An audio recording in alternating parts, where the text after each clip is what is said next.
My name is William Goldsby.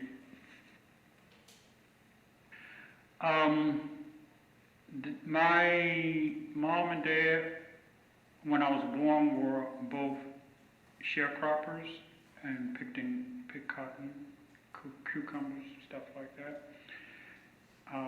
Was separated. My mom separated and went up north. My dad left thereafter.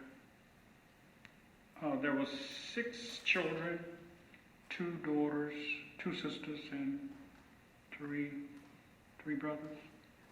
We took care of ourselves, the 6 of us.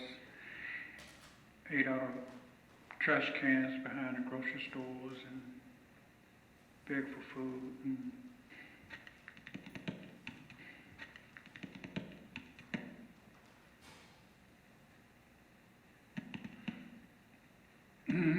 Well, it became my first encounter with the police. I've always associated white people with police, being from the South. Knowing what it was to be haunted by the Klansmen and what was and some of the various things that could get me hung or killed was associated with the white man that ran the general grocery store. So white people and police was synonymous. Can I interrupt you just for 1 second? I'm so sorry. It's just that the microphone picks up your tap. Oh, okay. Well, it needs to pick them up because there's some rhythm in it. For a while it was okay, and now I'm like, You're gonna like it. Let's stay there. But anyway, back in. Okay, what is it that you want? Where am I? One thing that I've done throughout life is blocked out a lot of beautiful experiences, and also have blocked out a lot of negative experiences. And that experience is one that I blocked out, and I'm not sure it was deliberately blocked out.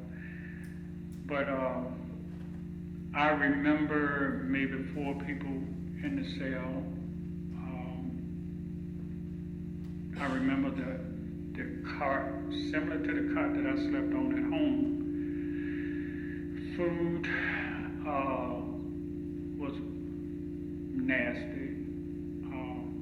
The odor stunk because some of the people was coming in and out that was drunk, vomiting.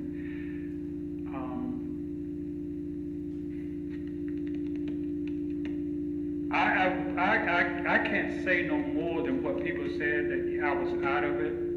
I was talking nonsense. I wasn't bathing. I wasn't in my right mind. And again, I don't remember. I think it could have been a year or so that I was on Valiums and out of it. I know I didn't work. But That's the Way Love Is a song that brought me out. And what was interesting, what I didn't understand, and I still don't understand, and maybe I should think about it, I was laying in my bunk, and you might have experienced this before, but you know you can be awake and you can't move. That happened a lot. Like I'd be laying in my bunk, and I hear everything, but I cannot move nothing.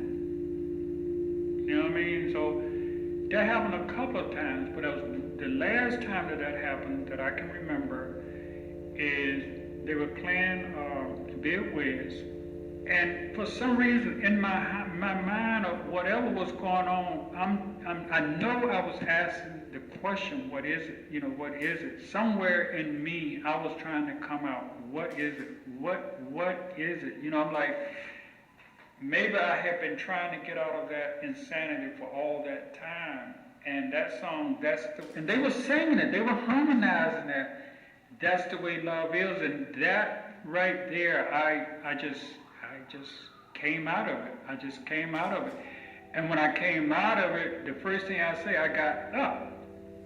And people looked around, oh shit, he's out of it.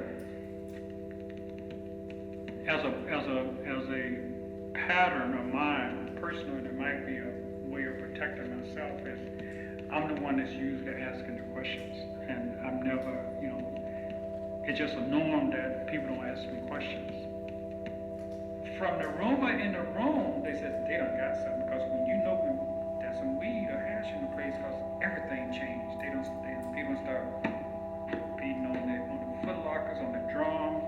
You having harmony going on. You got, it's a culture that you just cannot replicate. You would not understand if you were not there. But it's telling, if you're in the hole, and you got all this harmony coming out of the cell.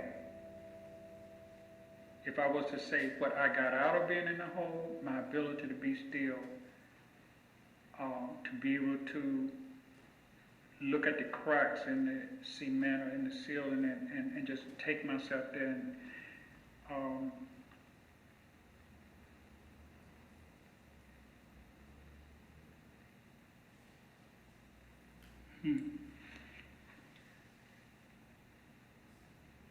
one, it was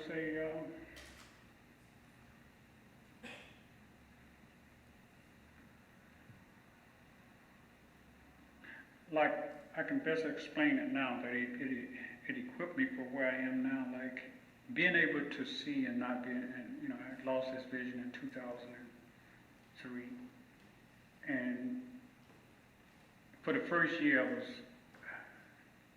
I don't know, a comparison like if somebody got you wrapped up in a pillowcase and you can't get out, and you constantly struggling trying to break out of that thing. And the more you struggle, the worse it gets. The worse you get, because you ain't gonna get out of it.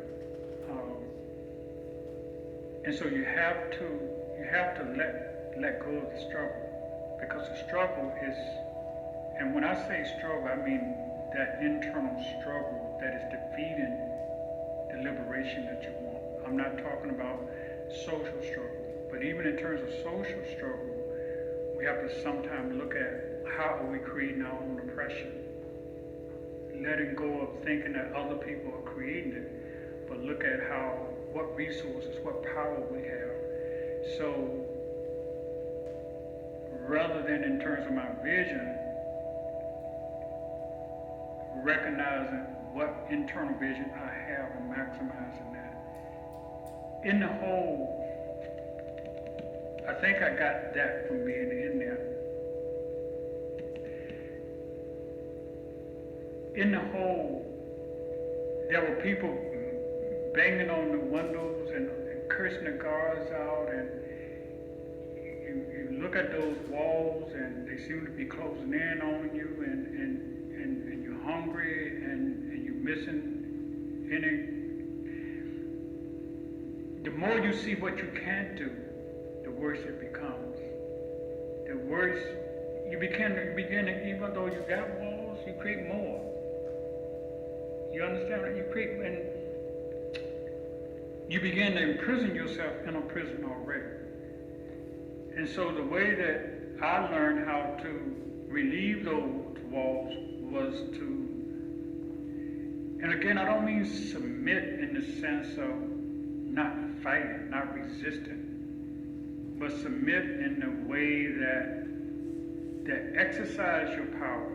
The power that I have was to look at those spots in the wall. What do I see in them? How can I surpass those? How can I go beyond that? And that's the way I function today. Even with being visually impaired, I feel I have more vision now than I had when I was seeing.